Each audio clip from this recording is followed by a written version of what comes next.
I want to welcome you all today. My name is Marty Mascari. I am a contractor under the North Central Texas Area Agency on Aging.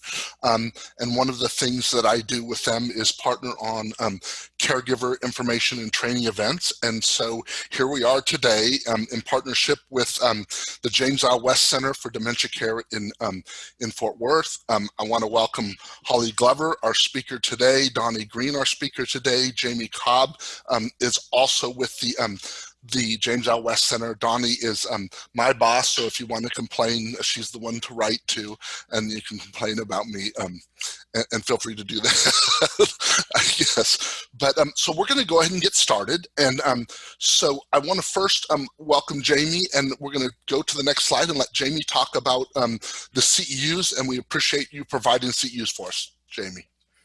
Absolutely, thank you, Marty. We are able to offer 1.5 CE credit hours for social workers and LPCs in Texas for this program.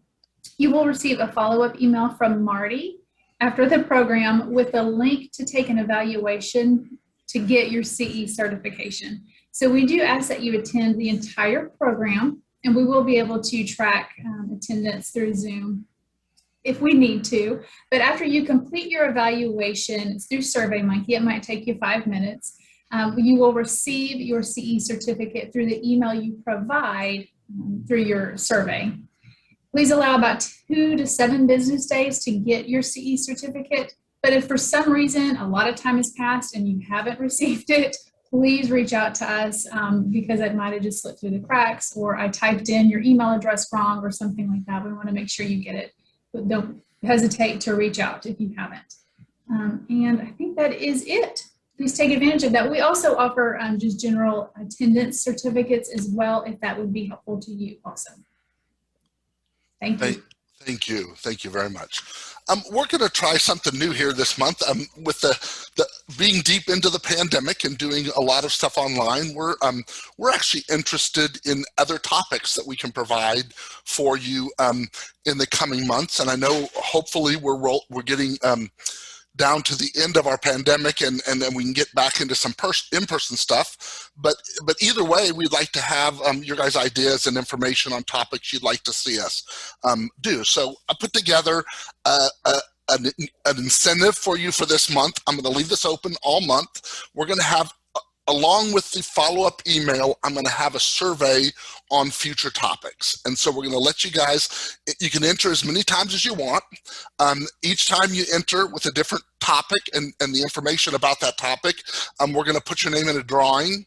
And at the end of the month, or after the end of the month, I'm going to draw for 3 $50 Amazon gift cards that will notify the winners on by the 7th of April. So please help us. You help us. I know you guys are all busy with the pandemic and all that's going on. So I want to obviously hopefully make this worth your while to give us information about what else we can offer for you in future topics. Great idea. One other thing I want to tell you all is as we get move forward, if you have questions, please enter them in the chat box or in the Q&A. We'll try to address them as we get towards the end, and we'll try to keep track of some of those as we go. For those of you that weren't on earlier, being that we have so many people registered, we're doing this in webinar format, so you won't be able to unmute yourself. And so we'll be trying to cover those questions, but you will need to put them either in the Q&A or in the chat. Please don't raise your hand.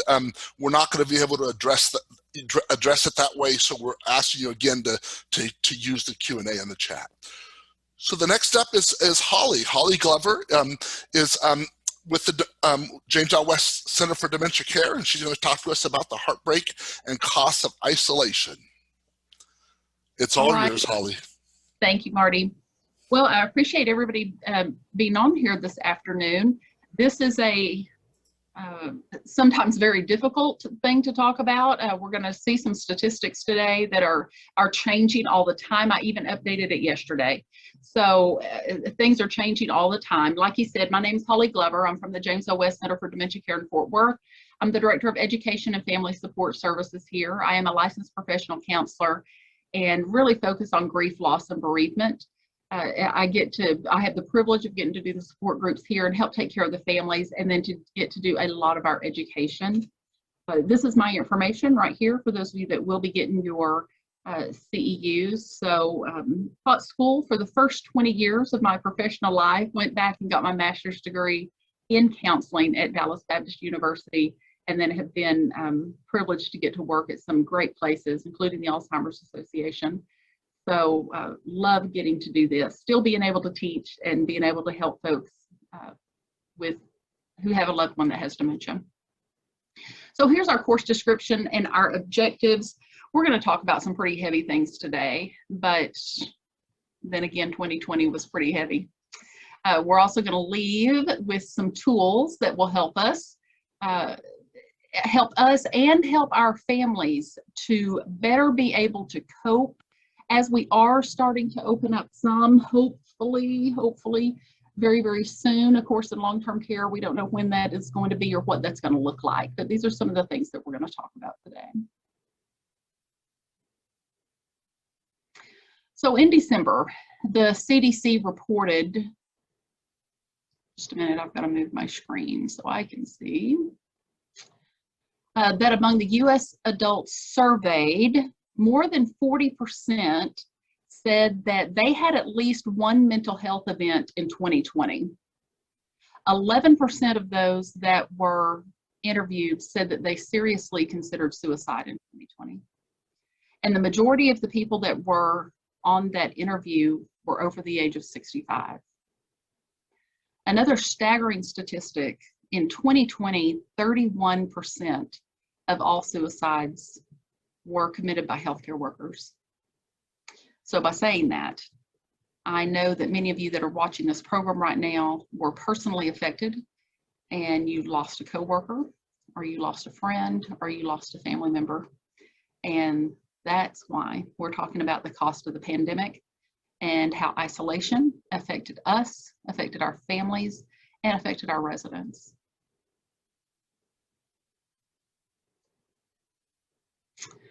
Latest numbers, over 523,000 deaths related to COVID-19, 42% of those in nursing facilities.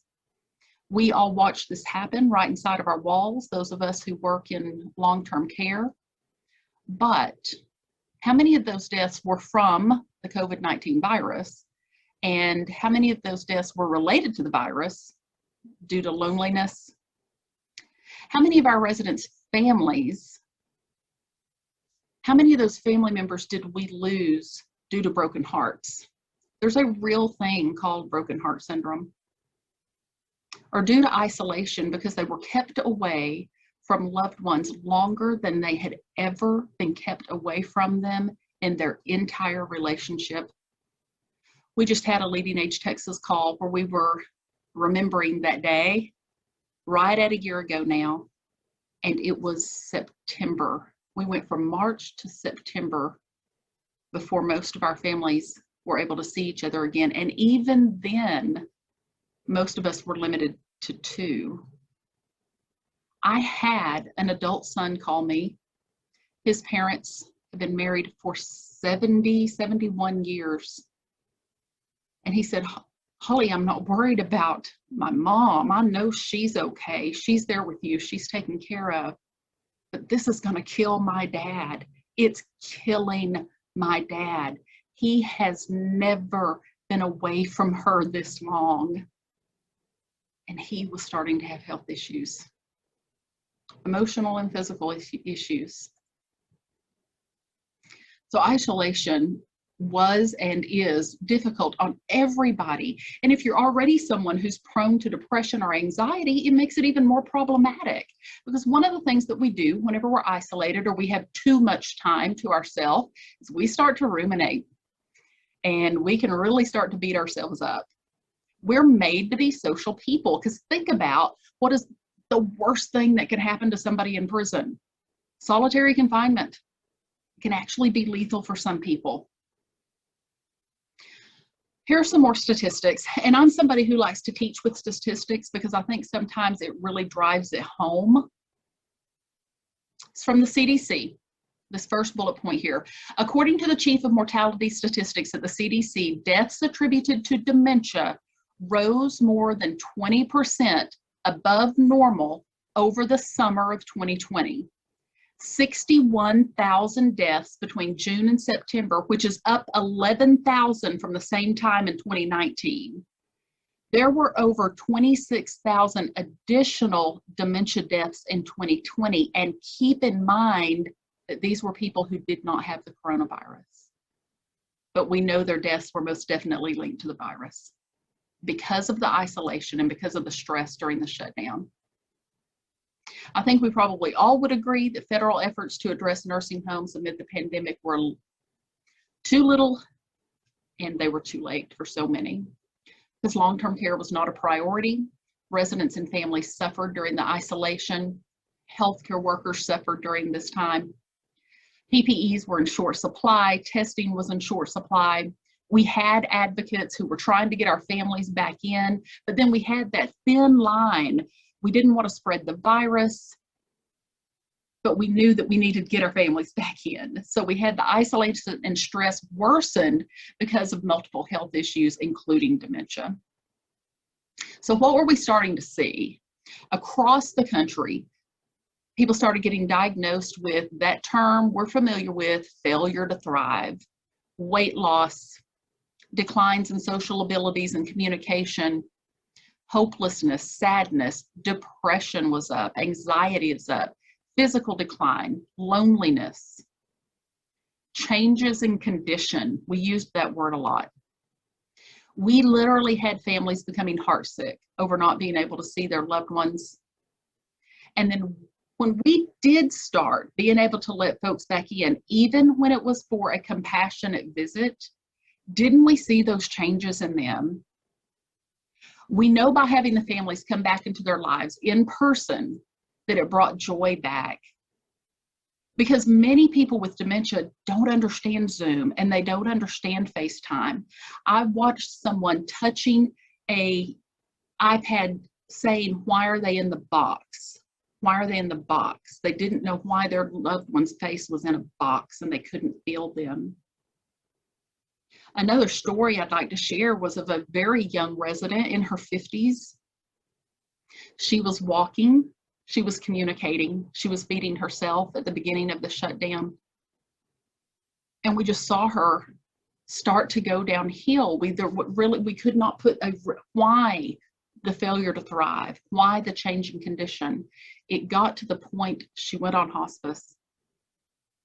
We called in the spouse for compassionate visits. I was sitting bedside with him. I watched her come back to life. I watched her open her eyes, look at him, be able to feel him touching her, listen to him, look in his, she is still with us today. The change was her husband was able to come back into her life and sit there with her and hold her and talk to her. I firmly believe it saved her. So what was happening with our care partners? Switch gears a little bit.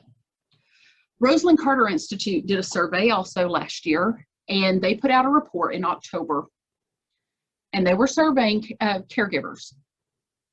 83% of the people that were polled reported increased stress since the beginning of the pandemic.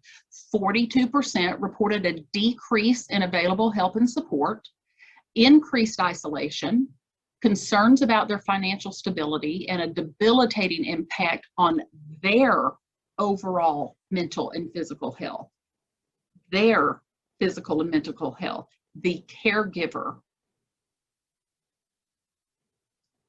I put a quote on here from the Roseman Carter Institute that I think is just so important. It's the third bullet point there. If we do not begin to seriously address the needs of caregivers and provide the necessary supports, this indispensable, largely invisible component of our healthcare system is in danger of collapse. And what are we going to do? because there is not enough beds in the United States to take care of everyone that has dementia that's currently at home. There's certainly not enough beds in the United States to take care of everyone who has a care partner. I personally have been to too many funerals of those care partners. They suffer from massive strokes and heart attacks. I've watched it time and time again. The latest statistics, care partner spouses between the ages of 66 and 96 who are experiencing mental and emotional strain have a 68% higher risk of dying than people the same age who are not caregivers. And then adult children have a 63% higher risk of dying over the course of caregiving for 4 or more years. Or we're trying to take care of a parent. We're working, we're married, we're taking care of kids. Maybe we're taking care of grandkids, but we're not taking care of ourselves, taking care of everybody else. Also, according to the Roseman Carter Institute, caregivers, when they were asked, what is it that you need? Well, they were needing those very things that shut down: the day programs, the respite care, simply having social interaction at church, being able to get out and visit at support groups, at the grocery store. People went to quilting clubs and crochet clubs and book clubs, and all of a sudden they weren't there anymore. They needed those in-home services. They needed therapy coming in, the physical therapy, occupational therapy, speech therapy. They needed all of that, and it wasn't there. They found themselves becoming responsible for things that they had finally delegated to other people.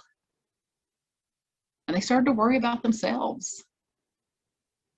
They were isolating because they were worried about getting the virus themselves or their loved one getting the virus. They delayed their own medical treatment, sometimes by choice and sometimes because they had to.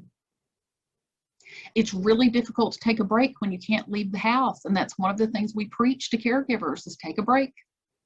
They couldn't take a break. So we were seeing a decline in the health of the person with dementia or the person they were taking care of. And that led to increased caregiver burden and stress. Some more statistics that came out. The frequency of contact with loved one who lives at home was up 55% because they were taking care of them all the time now. 92% then had an increase in stress due to their caregiving. A good thing, 57% of caregivers are now using the internet for some type of support. We've moved our support groups online. Alzheimer's Association has support groups online. There's lots of support out there online. But we lost a group of people too, who either didn't have internet access or weren't familiar with technology, didn't know how to use it. The other thing we've seen is that pandemic conditions have led to an increase in behavioral issues of those with dementia. Their entire routine was changed. They didn't understand why or what was happening. Now, think about the anxiety that has taken place within us, whether we're a healthcare worker or whether we're a caregiver of someone. I read a statistic yesterday, because again, these statistics are changing and going up all the time, that in 2020, 122% increase in people filing for divorce. Because we were full of the anger, we were full of the frustration. We had that short fuse. Now, keep in mind the easiest emotion that anybody can have typically is anger. That's why we have so many anger management classes that are offered, because anger is an easy emotion. Think about that 2-year-old or that 3-year-old when they get frustrated and they have what we call that temper tantrum, those terrible twos. There's a reason that they have that, because it's easy. Anger's easy. Get out of control is easy. But when we dig down into anger, typically what we find is fear. And we had a lot of that last year. We still have it. What's it going to look like as we start to open up? What's it going to look like with this vaccine? So depression and anxiety levels are up. Antidepressants and anti-anxiety medications are up 34%. And then the big one, and these numbers have continued to go up, alcohol sales. It's easy. 41% in women and 54% in men. So what was happening to our residents? And we've got lots of theories, we've got lots of ideas. When we were completely open before the pandemic and the families were coming in, think of some of the things that they were doing in our communities, in our facilities. They were assisting at meal times. That's when we always tell our families to come. Come during mealtime, bring them some ice cream, bring them some sweets. That's a great time to interact. They were providing personal care. There's no place, there isn't an assisted living or a long-term care that has one-on-one, where every single resident has their own personal caregiver. It doesn't exist, but we had those family members coming in and assisting. Our residents had a lot of stress by seeing people in PPE. They didn't understand. I had an adult daughter in a support group who got the call. She got the call about the changing condition in her mother. She heard the words failure to thrive. She was talking to her mom on FaceTime, and her mom was very withdrawn. She had been trying to talk to her for the longest time, weeks. She finally got her mother to say something in a whisper, and she was looking around while she was doing it. Keep in mind they were on FaceTime. And her mom said to her, "There's bandits everywhere." Bandits. Think about what she was seeing. Who covers up their face? A bandit, a bad guy. She had dementia. So you couldn't be reasonable or rational with her and explain, we have a pandemic, we're trying to, she didn't understand that, because in her mind, somebody who covered up their nose and mouth and you couldn't see their face was a bad guy. So she wasn't eating, and she was withdrawing, and her body language, she was pulling in. A lot of us were short-staffed, or we had universal workers where the same people who were taking care of our residents were also preparing meals and emptying the trash and changing the beds. It's a stressful time. It's a stressful time for our residents. It's a stressful time for professional caregivers. Compassion fatigue and burnout at a high. And now we have a new term called COVID fatigue. We all have it. We're tired of hearing about it. We want it to go away. On one hand, we've got the year anniversary coming up. I think Saturday is the year anniversary. But I hear people say, "Are you sure it's just been a year? It feels like it's been 6 years." We've been running on autopilot. Those residents, all residents, whether they have dementia or not, they're going to pick up on healthcare workers' emotional changes, our tone, our gestures, our body language. And we've been running with that amygdala in full force, dumping that cortisol, dumping that adrenaline in fight, flight, freeze. So I want to share some quotes that were taken. This was from an October 2020 survey of people living in long-term care that did not have dementia. And just listen to some of these quotes. "If the virus doesn't kill me, the loneliness will. I have depression. Why keep living? It's not living and it's barely existing. I have become more anxious and depressed due to the separation from my loved ones. I have little appetite and am losing weight. I do get lonely at times and I sometimes cry. I feel worthless and most days I feel like giving up." Now, I don't know about you, but these are heartbreaking. So let's briefly talk about some things that we can also do for family members that still have not been able to come in to see their loved ones. Or even if they are, a lot of these ideas are great things because you may be getting asked these questions. Hopefully very soon we're going to be able to let everybody in, but right now we still can't. So we get asked these, and I put together a few slides of things that we can share with families, because they'll say, what are some things we can do if our loved one is placed? We encourage them to send care packages to the staff and send care packages to your loved one. Handwritten notes have become something, we were so used to text and emails, but those handwritten letters, those mean so much. Being able to FaceTime with people who understand FaceTime. Sending photos and books with captions, we can still do that. We can still create, we can send photos to Walgreens or to different places that will make those books tell a story and put captions with it. Of course, continuing to write and call state officials, praying and keeping the faith. One of the things that we did here is we created an Amazon wish list because our families were saying, what can we do to take care of you while you were taking care of our loved ones?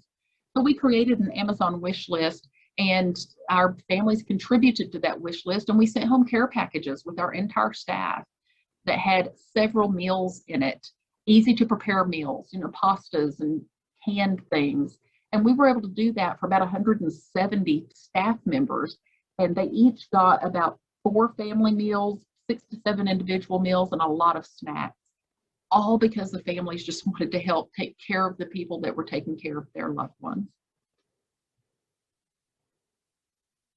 We get asked a lot from family members, why am I feeling like this? What's this that's going on? Whenever we hadn't seen our loved one, and some people were now at a year, if they weren't one of those 2 essential caregivers, they're going to be overcome with some unusual emotions. We have to acknowledge what's going on with our families. They are going to think that they're going to be filled with joy because I haven't seen you in a year and here I am. But the reality is that their loved one is a year further into a disease. And if it's dementia, it is a progressive disease.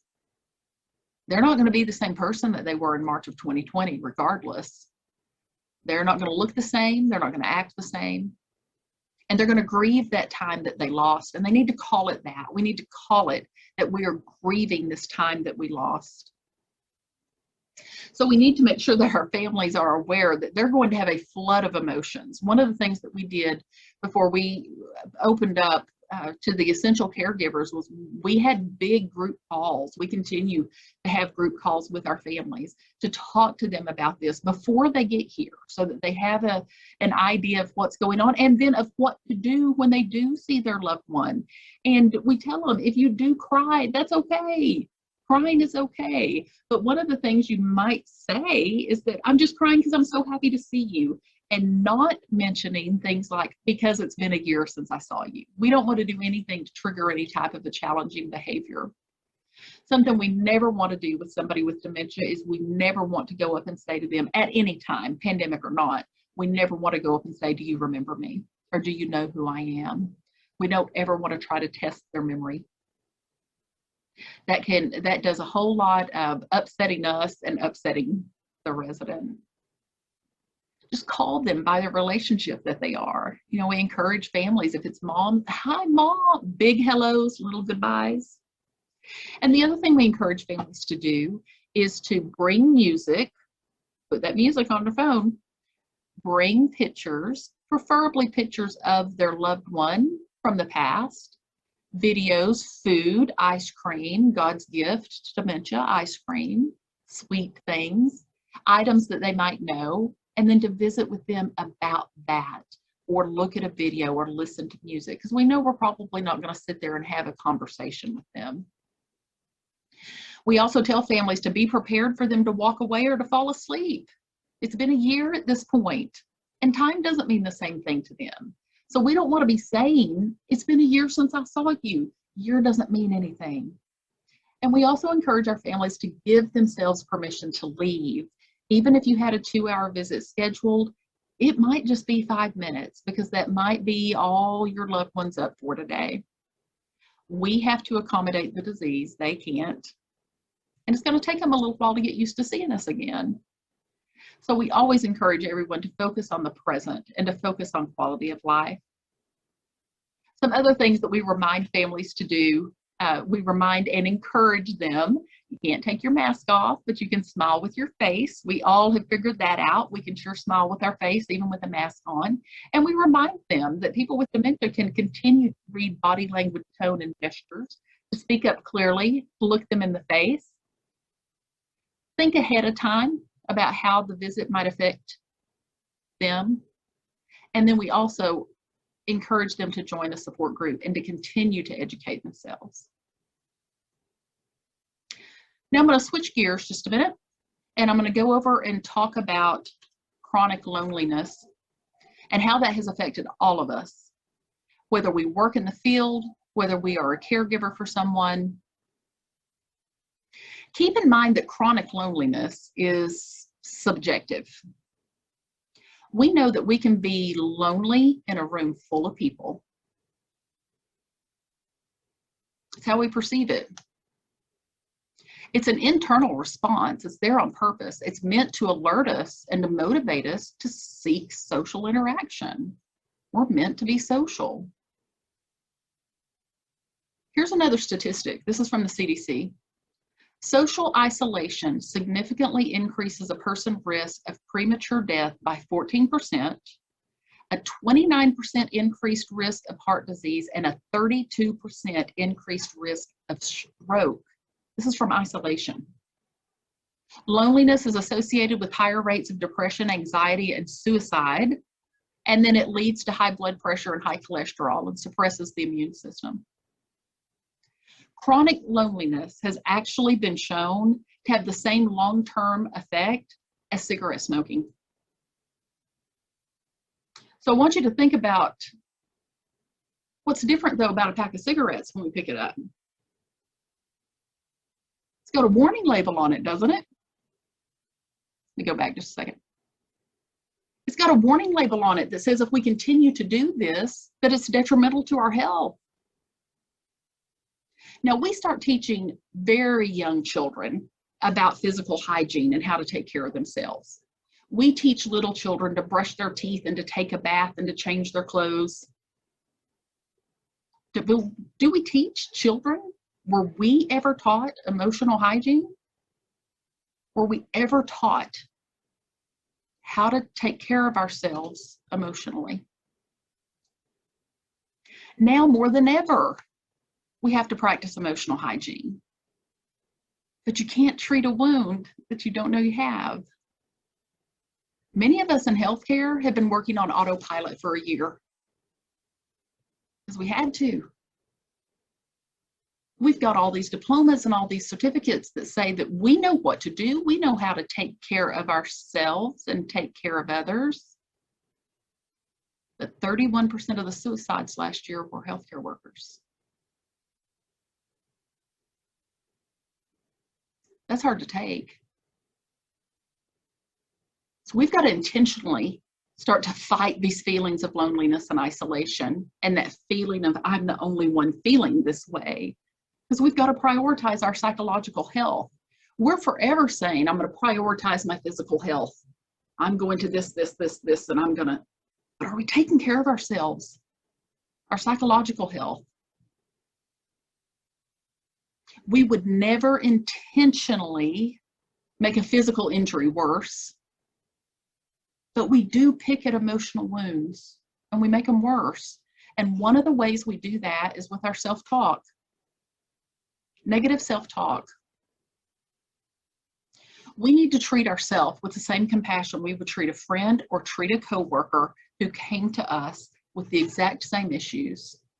We need to learn to talk to ourselves that way. So even a 2-minute distraction can help reset us during the day. Now, we all have to take that bathroom break. We have to at times. We just got to run and take that bathroom break. Or I just did a program right before this one, but in between programs, I walked the block real quick. I ran out there and walked the block. Taking that 2-minute break can help us build emotional resilience and thrive, but we have to be intentional about it. If we can laugh, if we can take 2 minutes and laugh, Think about what the amygdala does. The amygdala controls our emotions. It's that fight, flight, freeze center. But it also can sit the other way. If we can laugh, if we can look at a video, we've all got these phones now, we've all got YouTube on them. Now I'm going to age myself real quick. Some of you have heard me say this. We all have something that we can watch for 2 minutes and it'll make us laugh. And mine is Mr. Tudball and Mrs. Huygens from the Carol Burnett Show. Now, some of you that are young are going, I have no idea who you're talking about. Those of you who are probably at least over 40, 45 know what I'm talking about. I can watch that for 2 minutes and reset. Something that makes you laugh, something that makes you smile, so that we can reset and get on with the rest of our day and push through. I read an article about Navy SEAL training, and it said that what they look for and what makes the best Navy SEALs isn't necessarily the physical strength. It's those that can walk into a situation and reframe it, who have the ability to take in everything around them and reframe it, being able to use self-talk. If we learn to respond rather than to react. So we've heard these two terms thrown around a lot, and we're going to look at some things. Most of these you know to do, but I'm going to ask, are you doing them? And then really challenge you to make sure you're doing them. Self-care and coping skills. So what is self-care? Taking an active role in protecting our own well-being and our happiness, particularly during times of stress. And then our coping skills are constructive coping strategies, which reduce stress. But think about, where did you learn your coping skills? We tend to learn our coping skills from those that we grew up around. So did you learn positive or negative coping skills? Because positive coping skills allow us to become more resilient. They allow us to face challenges, including our feelings of anger, our depression, and our anxiety. So as healthcare professionals, we know what we should be doing, but are we doing it? Here's one of the things we know to do. Do we have affirmations posted around our desk and on our mirrors? Do we read them and we think about them, or have they become part of the background?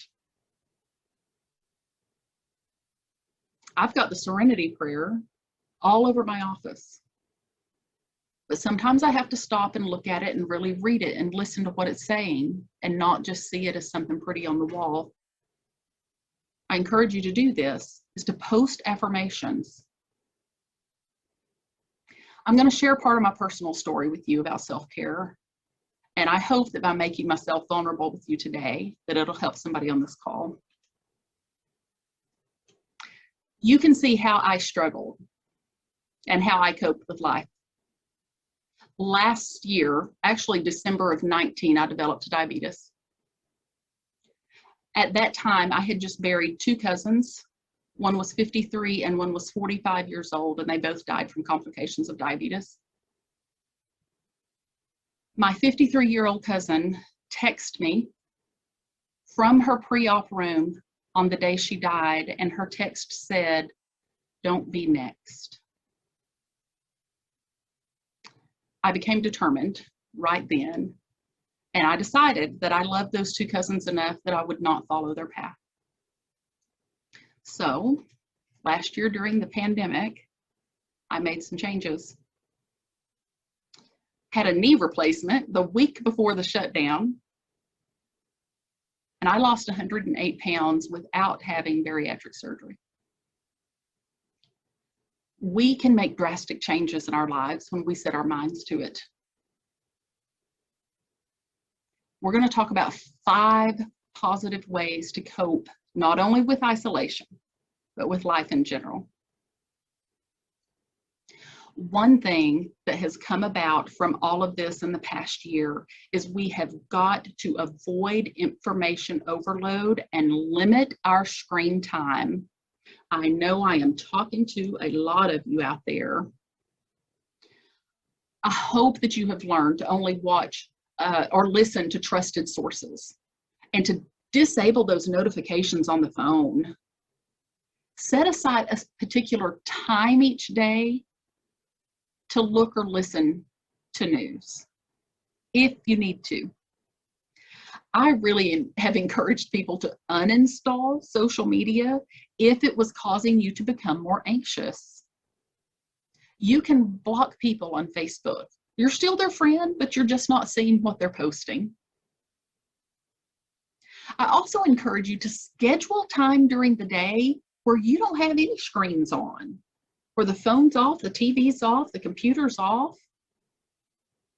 Learn to be comfortable in silence. Sit outside. It's starting to get pretty again. Listen to the birds. Look at the sun. Another thing is accepting the reality of the situation. Let's call this what it is. In counseling, we use the term, if you can name it, you can tame it. We're talking about our emotions. Be honest.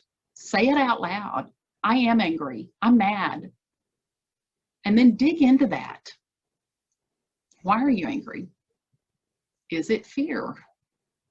And if it's fear, what are you afraid of? The very first support group meeting that I held online, so it was right at a year ago now, probably in 2 weeks, it'll be about a year. I had an adult daughter come on and she was mad at everybody. She was mad at me, she was mad at herself, she was mad at the world, she was mad at the government, she was mad at her, she was mad at everybody. And as we talked and as she listened, and as she started using these words, it broke down to, I'm scared. I'm scared to death. Is my dad gonna die and I'm not gonna see him again? Is he gonna know me the next time he sees me? But the anger was easier than the fear. We're not all gonna be happy all the time. And that's okay. This hasn't been a happy time. If we will acknowledge those uncomfortable feelings, it gives you power over them. And that acceptance then places that power right in your hands. And what it does is it indicates that you realize there's been a change.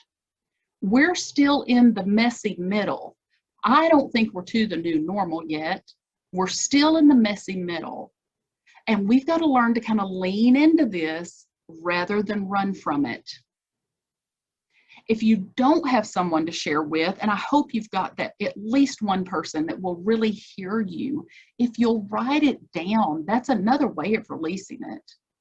And please, please, please hear this, that last bullet point on this page. It is okay to have feelings that aren't normal to you. This is not a normal time. It's been scaring a lot of people. I'm feeling things I've never felt before. Well, have you been through anything like this before? No. Then it's okay to feel things that you haven't felt before.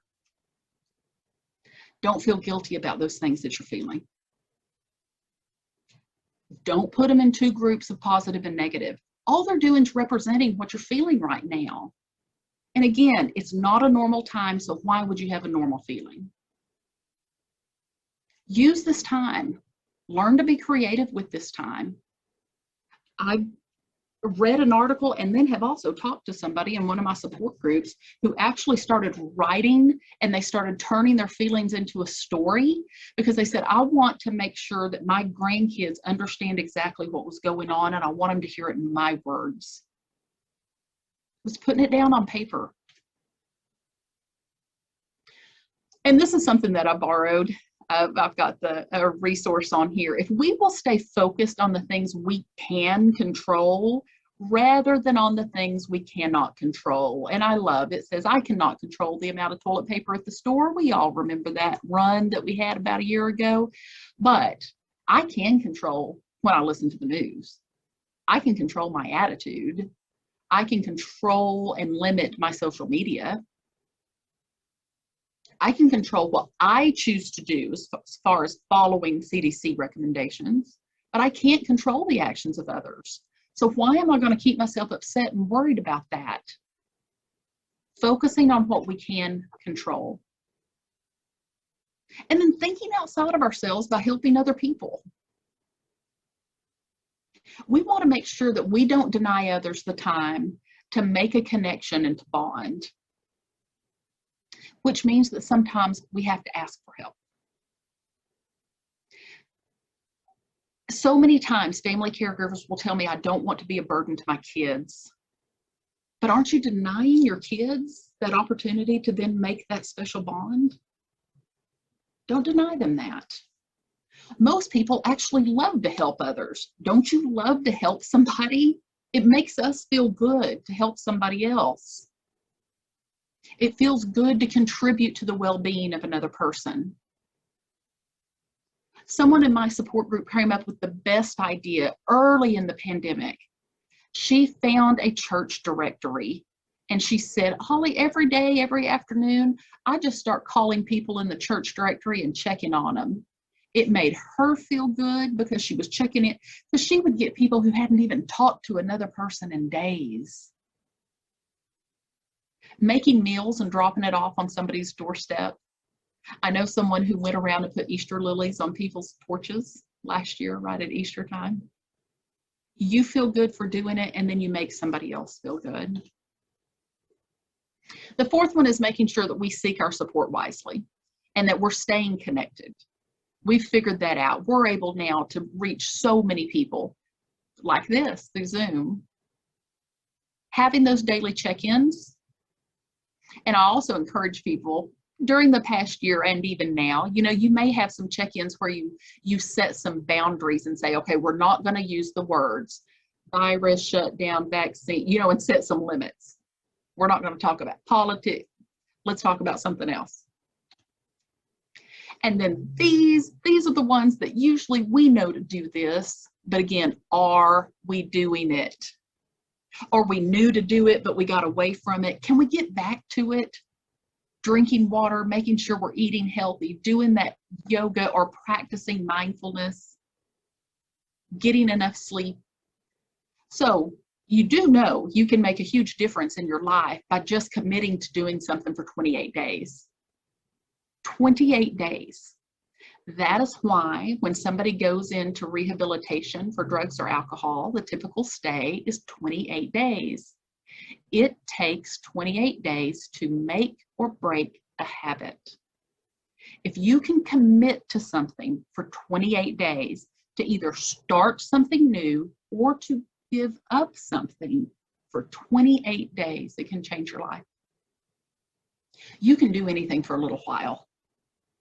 If you'll commit to that, I can do this for a little while. While I was losing my weight, I hit a stall. At about 90 pounds, I stalled. And my doctor said this very thing to me. She said, would you commit to something for 30 days? What is it? Because I can do anything for a little while. She said, would you commit to no artificial sweetener for 30 days? I think it'll jumpstart your weight loss again. Well, that meant no Diet Dr. Pepper. I couldn't believe what she was asking me to do. But I did it. 30 days. I did the month of September. It jump-started. It did exactly what she said it would. So just committing, we can make or break a habit in 28 days. Just keep that in mind. Other things that we can do for ourselves are those cognitive exercises. We all need to be doing them. Challenging our brain. The more challenging and the more difficult it is, it takes our mind off of other things, and it's actually really good for our brain. Learning to play an instrument, picking up an instrument that maybe we haven't played in a while, learning another language. There's so many things that we can do. Working on a hobby or skill on YouTube, knitting, crocheting. Those were some of the things that I heard a lot of people say that they started doing during the last year. Making sure that you're having a gratitude list, having a realistic schedule and actually sticking to it. And then one thing that I'm afraid we might have started doing that we want to try to get away from is binging. That really has become well, what'd you do this weekend? Well, I binged Golden Girls. I watched all 7 seasons of Golden Girls this weekend. You sat in front of the TV for that many hours. But we're binging alcohol. We're binging food. Amazon's a great place to binge shop. We may binge Facebook. So that may be your 28-day thing. Or I'm going to go 28 days without, or staying away from, breaking the habit. I have to put this cartoon in here because I think it's hilarious. The doctor saying to the patient, what fits your busy schedule better, exercising 1 hour a day or being dead 24 hours a day? We know that exercise is the best coping skill that we can ever develop. It makes us get that oxygenated blood up to our brain. So what are you doing to move more? Even if it is something like, I've got 10 minutes between these two meetings, I'm going to go walk around the block. I'm going to walk out to my car and back. I'm at least going to do something. So I wanted to put some resources on here because this is just impossible to do alone. If somebody even mentions the word suicide, take that very, very seriously. There is a National Suicide Prevention Lifeline that is answered 24 hours a day that's there. The Alzheimer's Association, that phone number is also answered 24 hours a day. A person can call at 2 o'clock in the morning and tell that person what's going on in the house right now, and they will be able to walk them through that. The Roseman Carter Institute for Caregivers, I've also got listed because that is another great place. They have got videos, they have got lots of information on there to help caregivers, and it is not just specific to people with dementia, this is all caregivers. The Centers for Disease Control and Prevention, CDC, is on there. And then I had mentioned having those affirmations. So I have given you almost 61,000 inspirational quotes with this link right there, goodreads.com. This is my information and Jamie's information, and I wanted to make sure that Donnie is also going to speak briefly, and then we're going to open it up to questions and answers. But I do want you to know if there is ever anything I can help you with, if you need to talk about something, if you want to brainstorm some ideas, please email me or give me a call. I appreciate your time, and I appreciate being back to present for today.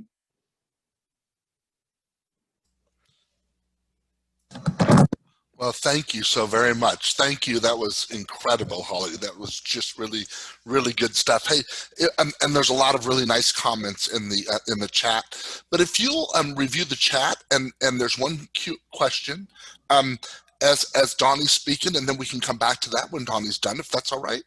Sure. And we want to welcome Donnie Green. She's the Director of Aging Programs at the North Central Texas Council of Governments Area Agency on Aging. Donnie, it's all yours. Good afternoon, and thanks for the opportunity to participate. I've had the privilege of joining Holly in a few presentations, and I just always learn something new and get inspired as well. And I do remember Carol Burnett and Mrs. Lickens, and you know, my personal favorite, it's probably a 22nd release, is Monty Python's Fish Slapping Dance. There you go. If you're ever having a particularly stressful day, check it out. So I am going to follow up on some of the great resource information that Holly has shared with you all. And I'm going to highlight just a few additional resources that may be helpful in terms of addressing isolation, either among older adults or a care partner, or folks with disabilities as well. So, and I do want to mention that the services that I'm going to be highlighting are funded by both federal and state grants, and all of the services are provided at no charge to those who qualify. So a few of the resources that I'll be talking about are available only in North Central Texas. And when I refer to North Central Texas, I'm referring to the 14 counties that surround, but don't include Dallas or Tarrant counties. Although both Dallas and Tarrant are part of the Metroplex, part of North Central Texas, each one has its own area agency on aging. And these services may be a little different from one area agency on aging service area to another. So again, this is how I define North Central Texas. Alrighty, so I'd like to start by highlighting just a couple of general resources. These are not specific to resources for dealing with loneliness or isolation, but both of these resources do have information on a broad range of health and social service programs. So they tend to be good places to start out if you are looking for support for yourself or for an older person or a younger person with disabilities. So 211 is the statewide information and referral network. So you can dial these 3 digits 24 hours a day, 7 days a week, 365 days a year. And you can get information about counseling programs, home delivered meals. You can get information about COVID vaccination sites, just a wealth of information. Then in addition to the 211 program, the state of Texas has a toll-free number that can be used to reach the Area Agency on Aging. And although my agency doesn't serve Dallas or Tarrant, by calling this 1-800-252-9240 number and entering a zip code, you'll be routed to the Area Agency on Aging that serves your community. And through the Area Agencies on Aging, you can get information about various programs that can be helpful in terms of dealing with loneliness and isolation. Sometimes the isolation is a function of not having access to transportation. So most of the Area Agencies on Aging fund transportation programs. All of them fund home delivered meal programs. And although during the pandemic, most of the meal deliveries have been scaled back in frequency. So prior to the pandemic, most people received a daily meal. Currently, some of the meal programs are delivering maybe only once a week, once every 2 weeks, but that contact with the staff person or volunteer who delivers the meal can be really critical. The Area Agencies on Aging also support the congregate meal program, meals served at senior centers. And unfortunately, most or all of the senior centers are closed right now due to the pandemic, but we are hearing from centers in our area that they are starting to schedule reopening dates. I believe May 1st is the earliest date that we're aware that a center will be opening. But hopefully, as more and more people get the virus, the congregate meal programs will reopen, and those are great opportunities to not only receive a nutritious meal, but also engage in social activities, to participate in classes, engage in recreational activities. And again, those are generally free to people who are at least 60 years of age, as well as spouses of people who are at least 60 years of age. The Area Agencies on Aging also provide case management services. And through those case management services, the Area Agencies on Aging can provide in-home services. So in some cases, when family members were coming in and they were helping out with meal preparation or housekeeping or chores around the house, through the case management programs, providers can be sent in to give family members a break. Also, for younger people with disabilities as well as older adults, again, the 211 program is a great place to start. In addition, Texas has a network of aging and disability resource centers, and these are entities that were created to provide specialized information and referral about long-term services and supports. So through the Aging and Disability Resource Centers, we can help connect people with respite programs, with attendant programs, with home modifications, and so on. And again, that's a statewide number. The person would call that number, enter a zip code, and the call would be routed to the Aging and Disability Resource Center that serves that particular community.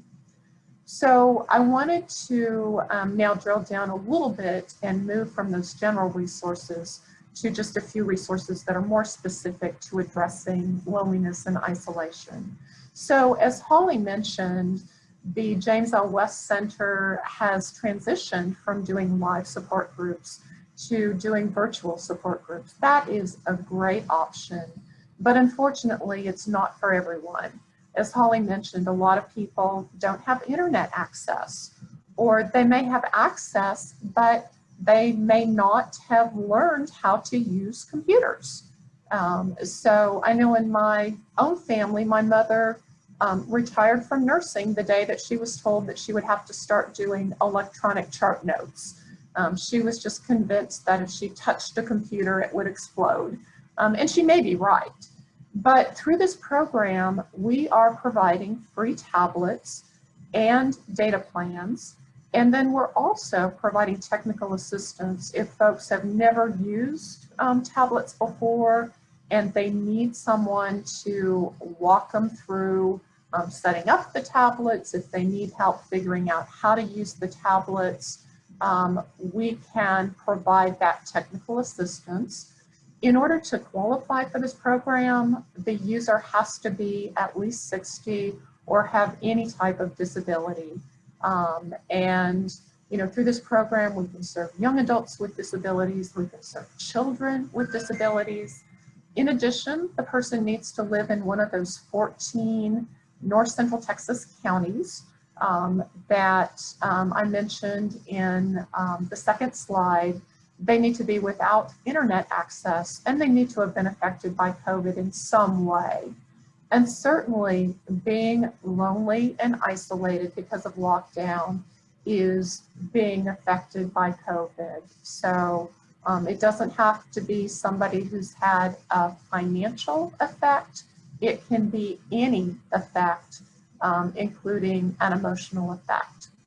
So in order to request a tablet, the phone number to call is that statewide number that I shared with you, the 855-937-2372.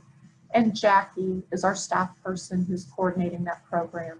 So we are eager to spread the word about this program. We do have plenty of tablets available, but this is a time-limited program. It's funded only through September of 2021. And in the event that we have more demand, there's a possibility that we may not be able to issue new tablets once we've kind of hit our maximum. But currently, we're in great shape. We welcome the referrals. A question came in, who do you call for technical assistance? So our provider for the Connections program is Verizon, and Verizon contracts with an IT support program that provides that assistance. They try to provide support over the phone, but if that's not sufficient, they do have folks they can deploy to the user's home to sit down and again ensure that the person is comfortable using the tablet. I would like to mention some resources that are very specific to dealing with the emotional aspects of isolation. As Holly mentioned, we're seeing huge increases in the incidence of both depression and anxiety. And those are conditions that, based on various studies, affect up to 1 in 4 adults over our lifetimes. And that's pre-pandemic. So with COVID, we've already seen an increase in depression in particular. And there is a wonderful program funded by the state of Texas called Texans Recovering Together. This is a free service that provides ongoing counseling for people of all ages. They've got counselors who specialize in issues affecting people in long-term care facilities, school-age children, children with special needs, caregivers. So just a marvelous resource available statewide. And the phone number is 833-986-1919. I'd also like to mention a program that is available in North Central Texas, and although we don't serve Dallas and Tarrant County, both Dallas and Tarrant County have this program. It's called Pearls, and that's a program that helps older adults who are dealing with sadness, loss, or depression. So through this program, a Pearl counselor works with a person over the course of several months and helps him or her develop action plans for doing things they enjoy. One of the hallmarks of depression is it just tends to remove any hope that things are ever going to get better. And it just results in paralysis in many, many cases. So this is a program that helps people be supported as they develop plans for doing things they enjoy. And, you know, that tends to be really helpful in terms of realizing that, yes, you know, it's a crazy time. I'm dealing with unprecedented circumstances, but there really are some things that I can do that will bring some joy back to my life and help me understand that, you know, that there is hope for a brighter tomorrow. So I am the contact information for the Pearls program, and I've provided you my direct number, which is 817-695-9193. And the last slide, I'll repeat my phone number, and then I'll also give you my email address as well. Again, we welcome your referrals. This is a program that is available to older adults who live in the community, as well as those who live in assisted living facilities and nursing facilities as well.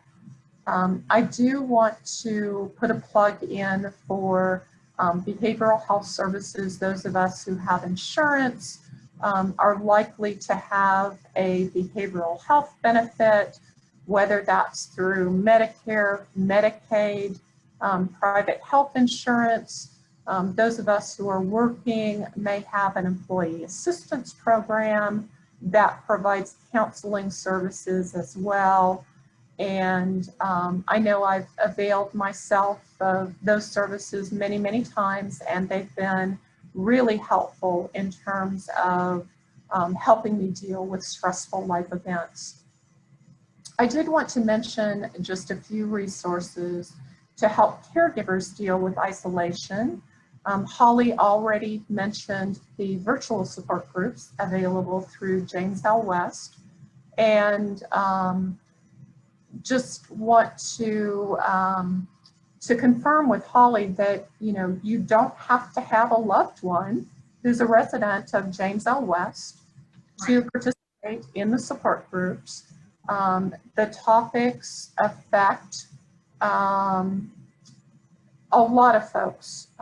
So don't think, oh my goodness, you know, I don't have a loved one at James L. West, or I don't have a loved one in a facility.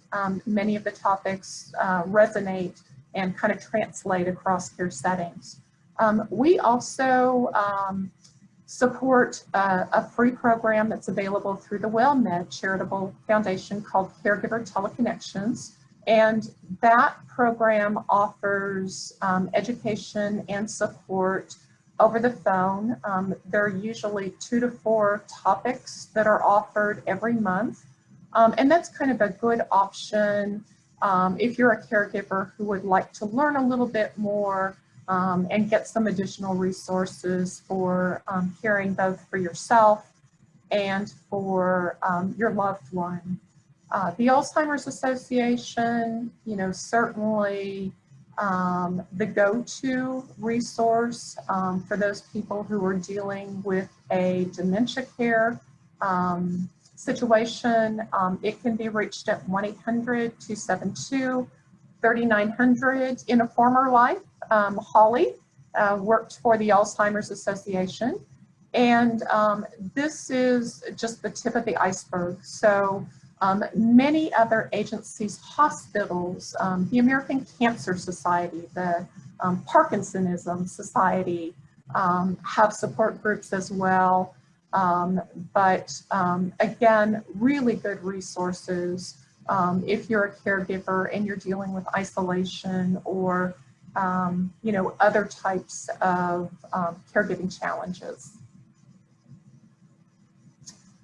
Alrighty. And then I wanted to mention just a few resources. As Holly mentioned, there's definitely a link between our emotional health and our physical health. Holly likened the effect of isolation to smoking. And, you know, I read that being isolated is the equivalent of smoking a pack of cigarettes a day.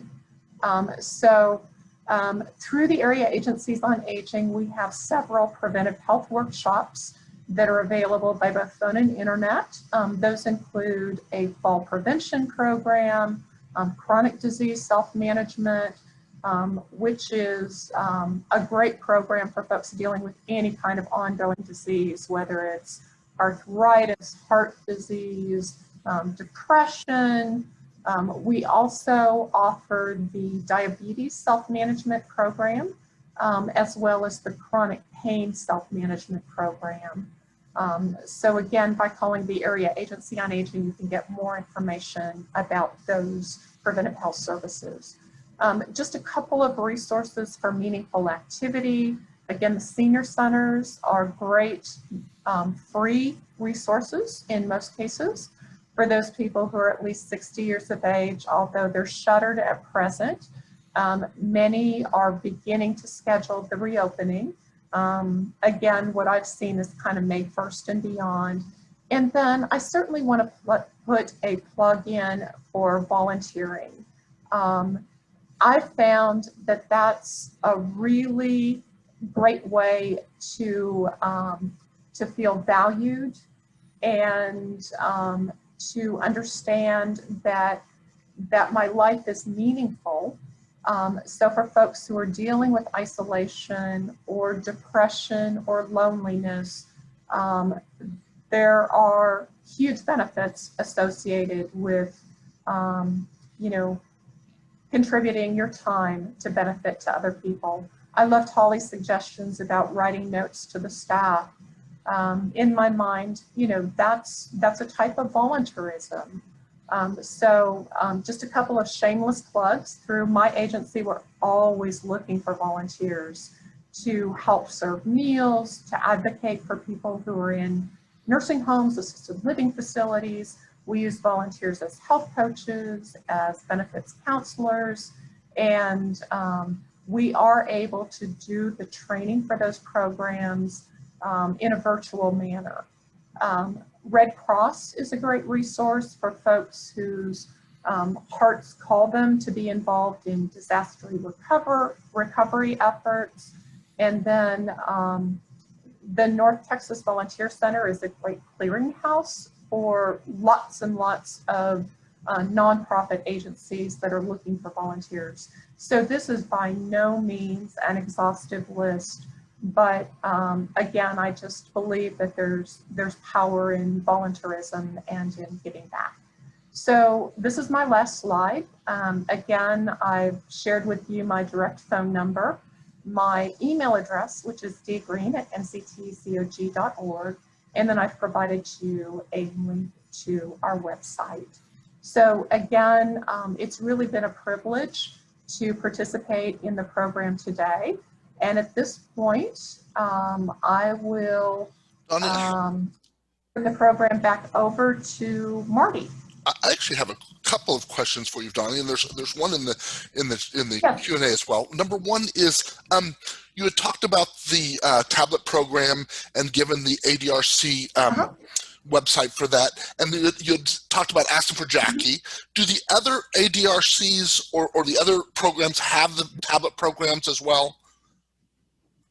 Yeah, that's a great question. And to my knowledge, the answer is no. So the Connections program would be available only to folks who live in the 14 counties surrounding Dallas and Tarrant. But do keep in mind that, in other communities, they would have special services that we don't. So I would really encourage you to call your ADRC to see what's available in your community. I do see a question, do you have the website for Pearls? And I can provide a link to the Pearls website. That is actually a program of the University of Washington that we make available in North Central Texas. So again, I'll follow up by providing Marty the link to the program website, but then I will also share a flyer that we've developed for Pearls in North Central Texas. And then last question, how long is the internet available at no cost? And through the Connections program, the internet services are available at no cost only through September 30th of 2021.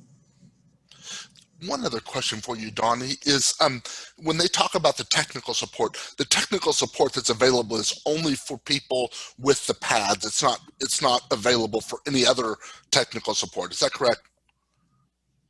That is correct. Okay, I just want to make the point. Yes, that is correct. Great. Mm-hmm. Thank you so much. And if you, I will say that, that we've become aware of some volunteer groups that are providing IT support to older adults. For example, in Collin County, there are some students who have developed a program to help folks in their community understand how to use the internet. So, again, 211, the area agencies on aging, would be good resources for figuring out if those types of programs are available in your community. Great. Very, very good. Holly, did you have anything else? And I know you were looking at the question. I know there was a question for you on the Q&A, but do you have something else? Donnie, thank you so much. Thank you. Yes, that was fantastic. I know that the resources you gave in the last one we did together, I have passed those on several times. So that's great, great resources to have. Someone had asked about, additional affirmations, and I had given that link to the thousands and thousands of affirmations are out there. A lot of people do use prayer. A lot of people will use verses, but if you will Google inspirational quotes, wow, there's all kinds of things out there. Wonderful. Holly, could I get you to share the slides one more time? Sure. I want to talk about the last slide for just a minute.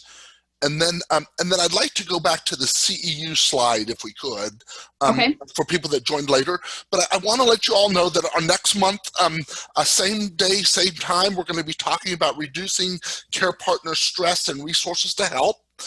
So we invite you to join us then. I will send the flyer link out with the follow-up email, and the information Donnie's providing on the Pearls program will include that in the follow-up email as well. That will go out in about an hour or so after we're done. But Holly, could we go back to it should be the second slide, I believe it is.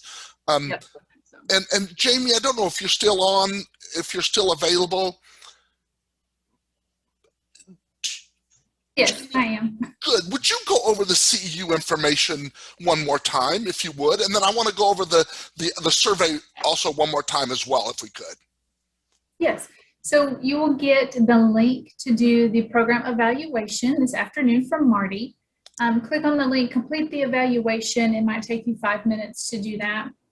And then you'll receive your CE certificate within 2 to 7 business days. The link for the evaluation and to claim your CE credits is only available until April the 5th. So you don't have to do it now, but you do need to do it eventually if you want that CE credit. And you'll get 1.5 hours for social work and LPCs in Texas. And we do have a certificate of attendance available also, if that would be helpful to you all. Thank you so very much. Thank you. And again, I appreciate you offering those. That's very, very helpful. Could we go to the next slide?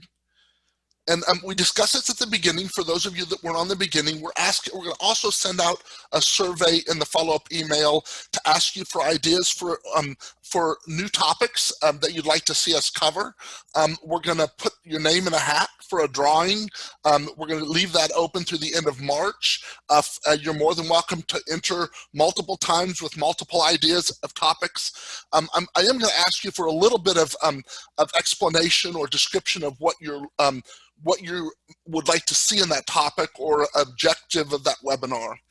And then once we get done with that, we will draw for three $50 Amazon gift cards in the beginning of April. I know you all are busy with COVID and everything that goes with that.